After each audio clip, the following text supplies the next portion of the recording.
Hey everybody, we're back.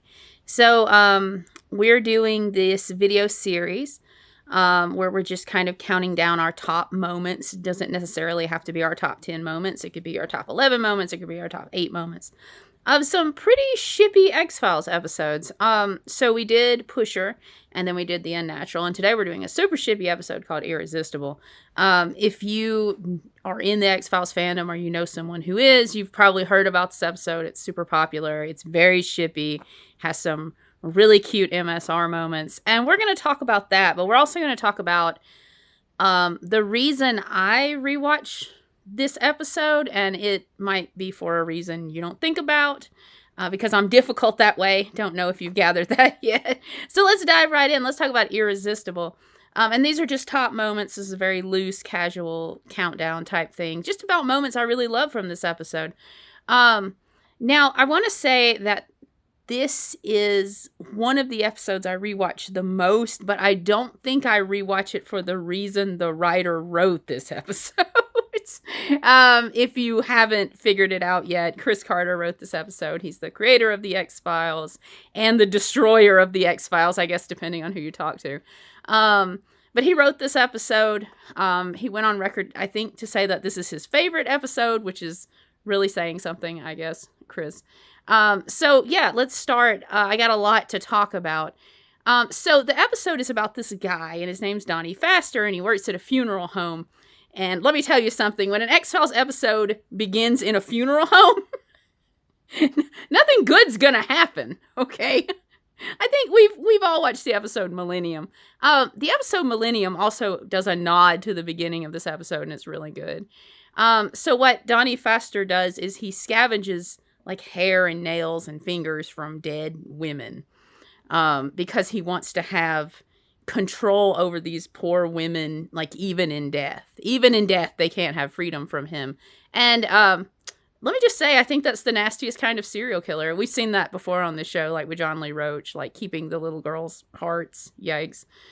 He still wants to have that control over people. And then in shows like The Fall, like with Peter Paul Spector, like he like had to wash and dress the women after he killed them. He had to have even control over them in death. And that's what Donnie Faster's doing. I put him kind of lower on the list because he's not one of my favorite X-Files villains. I think he's interesting. I want to say that this character, the casting, is some of the best casting in the show. When villains get really soft and like gentle spoken, that's when they scare me the most. I don't know what the fuck they're gonna do. And Donnie Faster's that way. He's almost chivalrous. He's almost gentlemanly. He knows what to say to women to like get their guard down. And you see that throughout the episode. A lot of people saying, well, you know, Donnie Faster couldn't help what he did. I'll talk more about that, about people just going on and on about how he's this abomination, this monster. I think he does. Like, he knows exactly what to tell people. He goes to see the Ficcicello woman. Ficcicello is this like grocery delivery company, and there's this woman. I think her name is Carol. The woman who plays Madame Zorinka in the episode Syzygy. She plays Carol from Mr. Ficcicello's. I love that actress. She's amazing. Kind of short woman with brown hair, very, very foxy. Like, he asked her, he's like, that lipstick you're wearing is an Indian Summer, and it immediately like puts her off her guard. And she's like, oh yes, it is. Like, she's disarmed. She's like, this man's nothing to be afraid of. And he does it when he makes the delivery to the woman in Minneapolis. Also, this woman is in just a million fucking X-Files episodes. She plays Jesse's mom in the episode Too Shy. Another great episode about a guy just fucking brutalizing and murdering women. Yeah. But like Donnie Faster does that to her as well. Like, he acts very gentlemanly and chivalrous, and her guard's down. She's like, oh, of course I'm going to trust this man. It really shows how men like Donnie Faster view women as objects. They're not people. They're tools to be manipulated to get his ends. And that's like a person who abuses women. This is how they view them. They don't view them as people. Also, I just want to say, at the beginning of this episode where you see this young girl's funeral at a funeral home.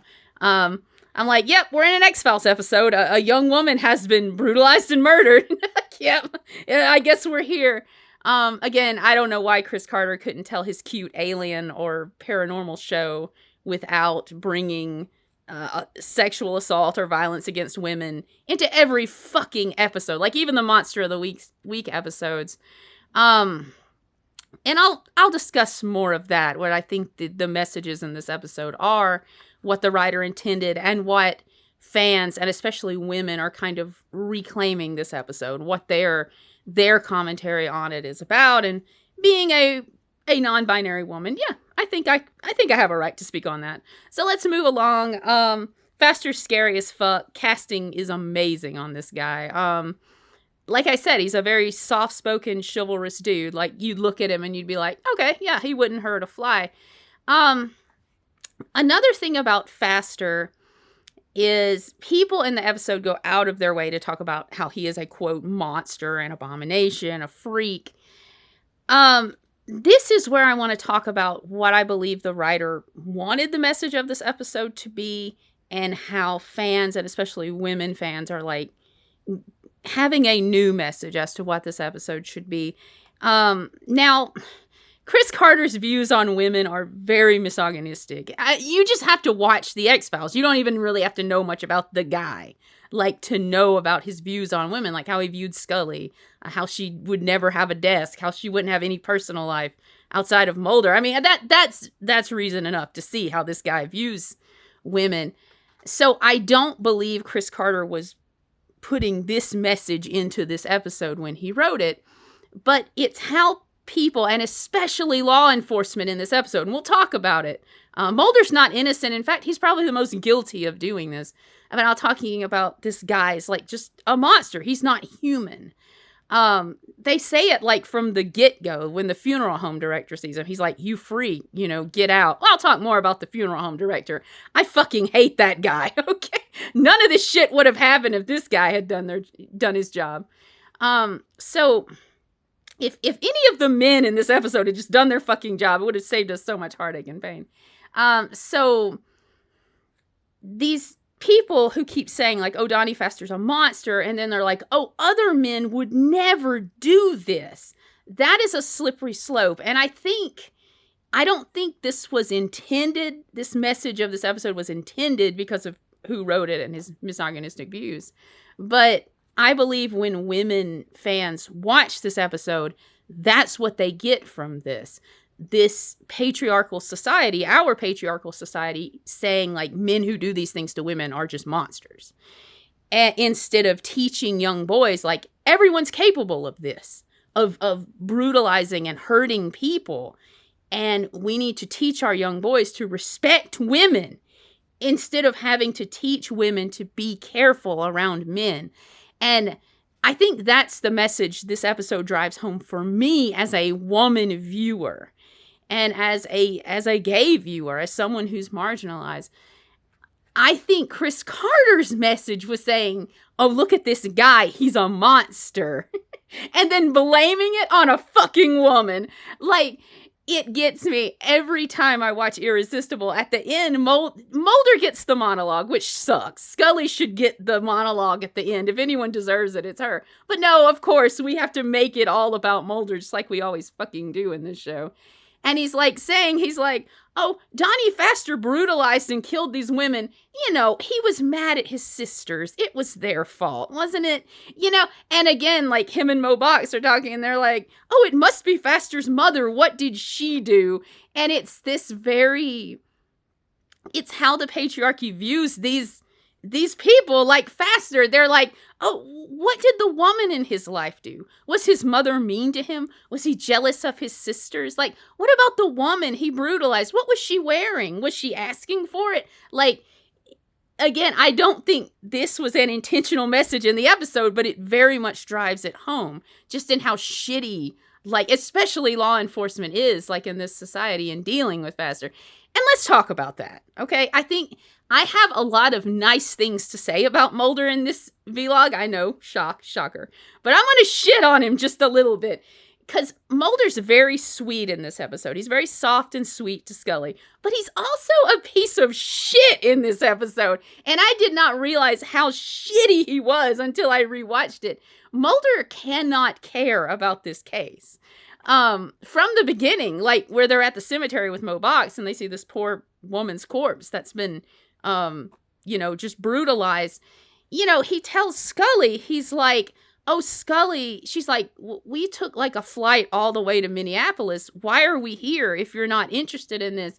And he pulls out 2 football tickets and he says, Redskins, he says, Vikings versus Redskins, Scully, you and me. And like, yeah, that's cute. Like he's asking her out on their first date, but it's also fucking shitty. Like, Mulder is more interested in missing his football game in this episode than these poor women.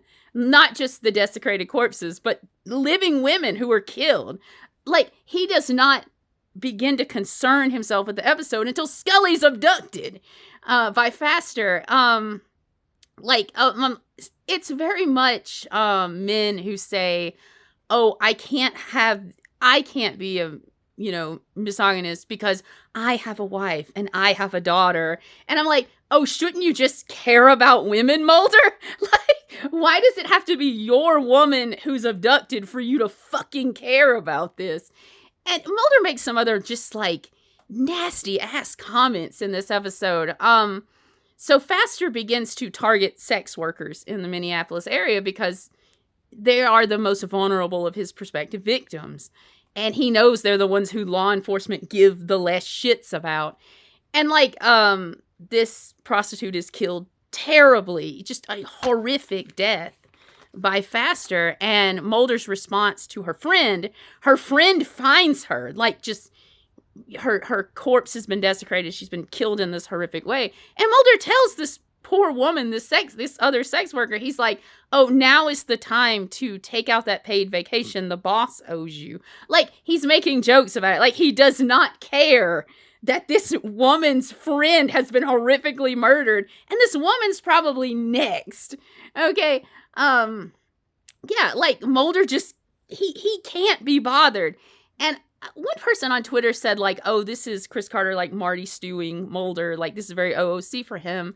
And I disagree. I mean, if you watch an episode like Excelsior Day or Jose Chung's From Outer Space, or even episodes like The Red and the Black, where this is happening to Scully, like, Mulder cannot be bothered to believe women, which I guess, like I said, I don't think this is intentional considering who wrote this and his views on women. But yeah, like, that's a pretty awesome commentary. Like, Mulder's supposed to be the, quote, good guy, but his views toward the women victims of Faster is just as toxic and harmful.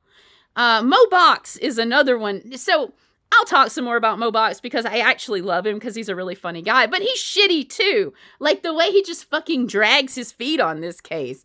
Like when Mulder and Scully first come to see him, when there's been, more bodies that have been exhumed by Faster, he's like, well, I mean, sucks to suck. He's like, it's a Saturday. We can't get people out here to do this. Like, him and Mulder cannot get enough care between themselves to move this case along. And then there's poor Scully, who's like fresh off of her abduction, and she's like very traumatized. And Mulder's back here making jokes about fucking hair dryers and dipsy doos and missing his fucking Minnesota Vikings game. Oh, sorry, Mulder. Sorry you missed your Viking game, buddy. Your woman's over here having severe PTSD. And again, it very much shows, like, how Mulder and Mo Box are viewing this case. Like, they're like, it's just another case, And for Scully, this is like, this almost happened to her. And it almost happens to her again. And it's just because the men in this episode can't be fucking bothered to do their jobs. Mulder can't care. Mo Box can't care. There's a guy Scully meets back at the labs at Quantico. And, like, all he wants to do is, like, hook up with Scully. He can't be bothered with this case. He gives Faster Scully's information. And I'm like, okay, dude. Yeah, if you had just, like, done your fucking job and kept your mouth closed. Also, the funeral home director at the beginning, like, he tells Faster, he's like, get lost. I'm not going to report you because it's bad for business. I'm like, fuck you, guy. None of this would have happened if you'd done your fucking job. So I think that's all the complaining I'm going to be doing about this episode. I had to get it off my chest. I want to talk about parts of the episode that are great because there's some really great parts. I want to talk about how soft Mulder is with Scully. This is right after her abduction, and he's a sweetheart. Again, I wish we had gotten more of this man and not just the piece of shit we got. He says really sweet things to her, like asking her out to the football game. Timing Mulder, read the room, dude. She's obviously traumatized, but it is sweet. Like, that Mulder, like, took her all the way out here just to ask her to a Minnesota Vikings game is very nice. I want to write a fic where, like, they go to the game and he kisses her with the kiss cam. That'd be very nice. That'd be very sweet. A very nice, sweet, consensual kiss. Also, he's so attentive to her. Like, when she says, like, he can tell, like, she's struggling with this. But, of course, Scully's as stoic as the day is long. And Mulder's like, I'm gonna, like, step away from myself for a little bit and, like, attend to her needs. He's sweet. I wish we'd gotten more of this man, Also, when she goes back to Quantico and finds a print that, like, cracks the case open, she tells Mulder, she's like, hey, I found a print. And he's just trumpeting it to the field office in Minneapolis. He's like, she found a print. My wife did it. I'm like, oh, buddy, you're so sweet. And then Scully says, when she's in Quantico and he's in Minneapolis, she's like, I think you could use my help on this, Mulder. And he's like, always. And he's so sincere. And I mean, just seeing Mulder, like, sincerely not take Scully for granted is just, it's refreshing. I think that's one of the reasons I love to watch Irresistible is just, you get to see Mulder, like, appreciate Scully and not take her for granted like he does in all the other 277 episodes of this fucking show. Some other really cute moments with Mulder. When Scully is abducted, he's talking to Mo Box, the field agent in Minneapolis, and he's like, he says, video cameras catch police beatings. They see Elvis in 12 cities every day. He says, but they don't see a pretty woman leaving a well-lit airport in a rental car. And I'm like, okay, Mulder, interesting use of words there, but all right, buddy. And of course, I think everyone remembers the end as far as, like, MSR shipping goes, when Scully is she's just been, like, freed from Faster, and he almost killed her, and it was her fighting and using her savvy light to escape him. And Mulder is trying to help her. Her hands are bound, and she's still trying to be strong. Like, this is a hallmark of Scully's character. She's like, oh, if I show any kind of emotion, I can't fucking do it. What is the John Mulaney quote? He says, I'm going to keep all my emotions right here, and then one day I'll die. Like, yeah, that's Scully pretty fucking much. But as he's helping her, she's like, please, Mulder, just untie my wrist. And she's trying. Her voice is breaking.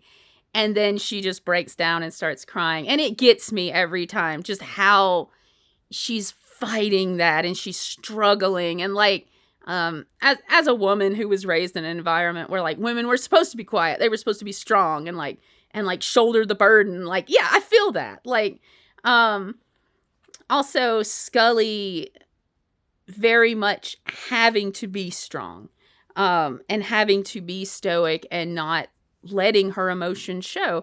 And again, you see the difference between her and Mulder and Box, who are all FBI agents. Like, Box can indulge his UFO fantasies. Mulder can look for cryptids and for fucking sea monsters.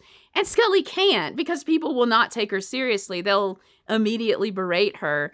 And that's shown in this episode, like how Box and Mulder can indulge in those things and Scully can't. And this leads to the next part I want to talk about, and that is when Scully goes to therapy. So I love how Scully goes to therapy. I have this rewatch thread on Twitter, and I just put a picture of her in therapy in this episode, and I said in big caps, I'm like, my mom goes to therapy. And I'm so proud of her. So she goes to see her therapist. And her therapist comes back in the episode Elegy, and she comes back in the episode The Calasari. And she comes into this house where a little boy is demon possessed, and it's pretty hilarious. Skelly's therapist is a fucking trooper. That's all I have to say about her. So she goes to talk to her therapist. It's so heartbreaking. Like, before she enters the therapist office, she like looks around and she's like, no one can see me do this. And I'm like, yeah, girl, I fucking feel you having to be stoic all the goddamn time. She talks to her therapist, who's a very cool lady, like her a lot. Her and her therapist have a very interesting chat. Her therapist is like, well, are you worried about your partner, Mulder? Is this an issue with trust? And Scully says, no, like a little too quickly.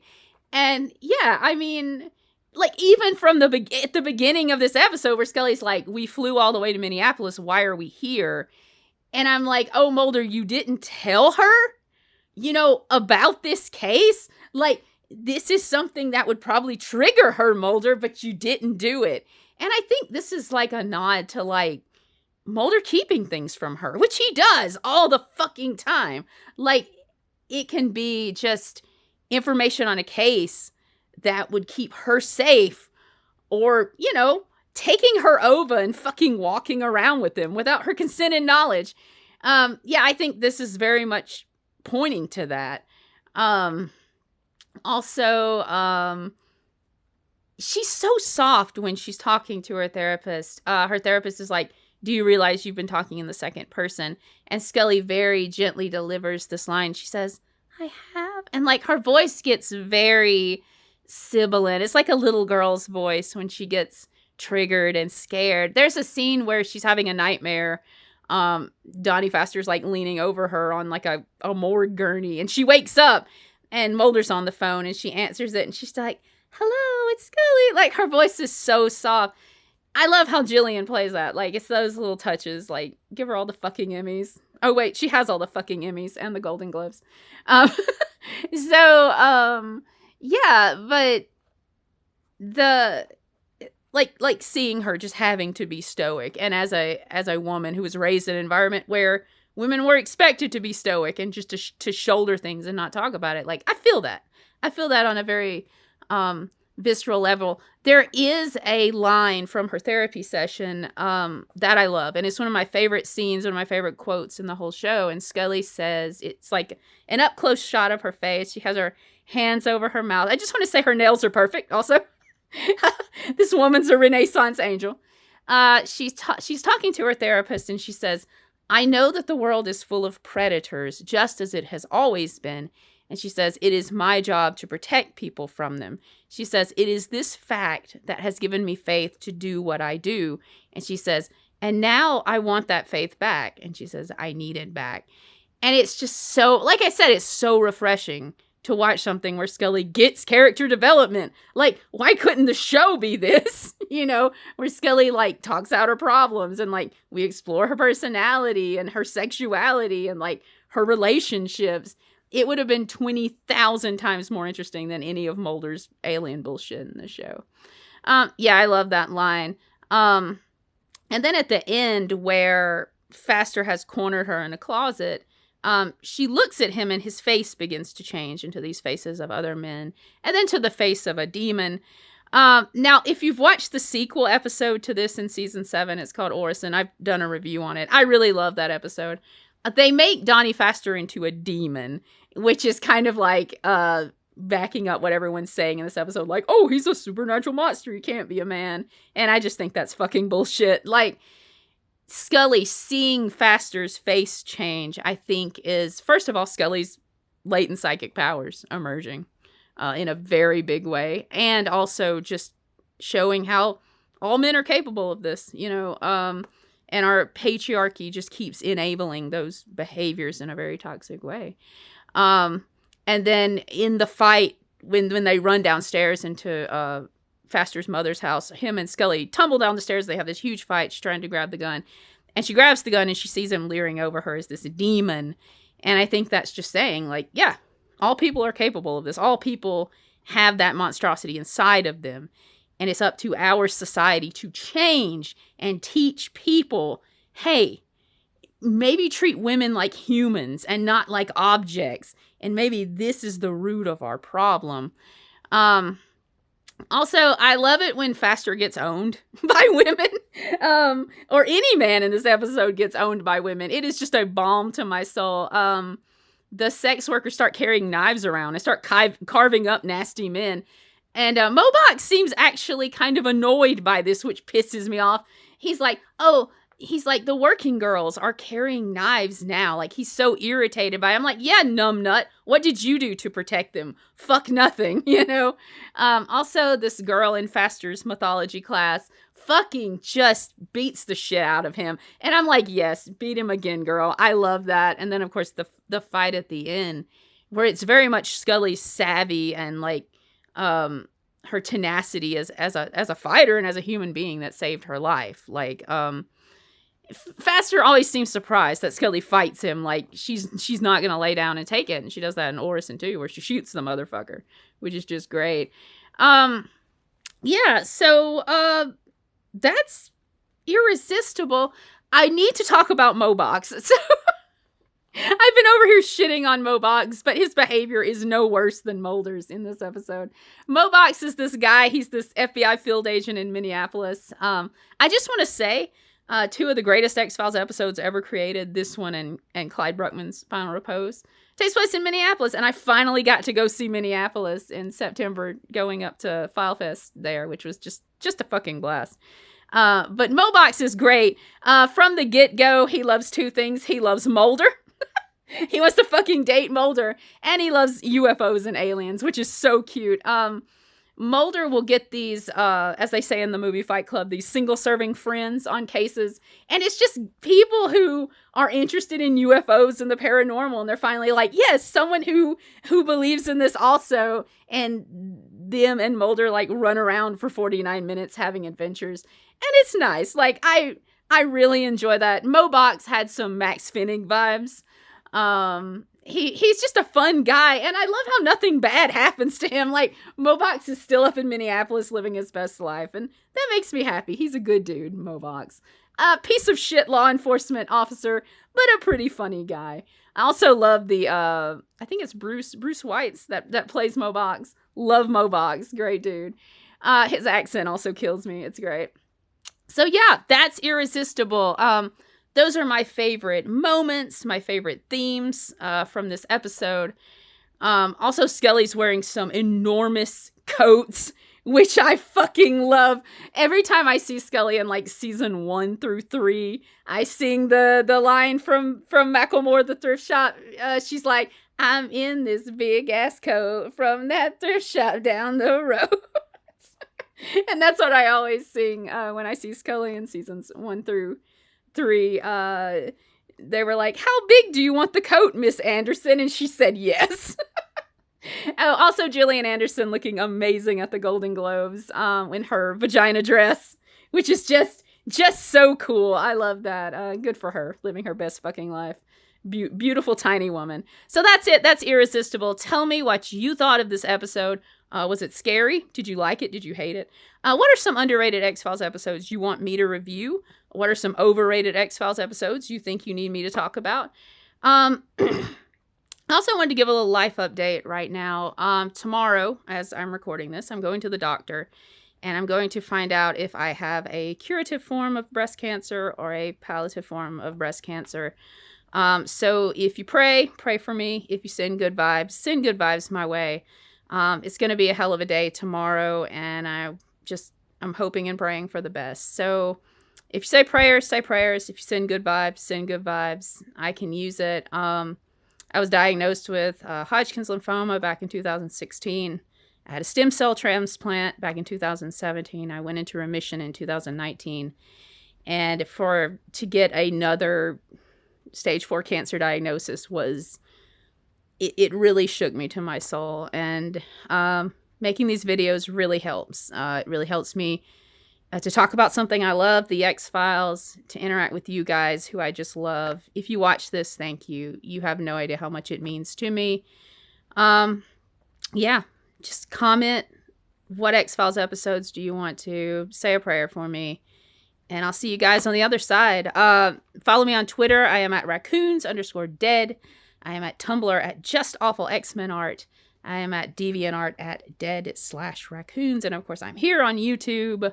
I'm also on Instagram at deadraccoonsdrawsit. Yeah, just hit me up. Let's talk about X-Files. I love you guys. Bye.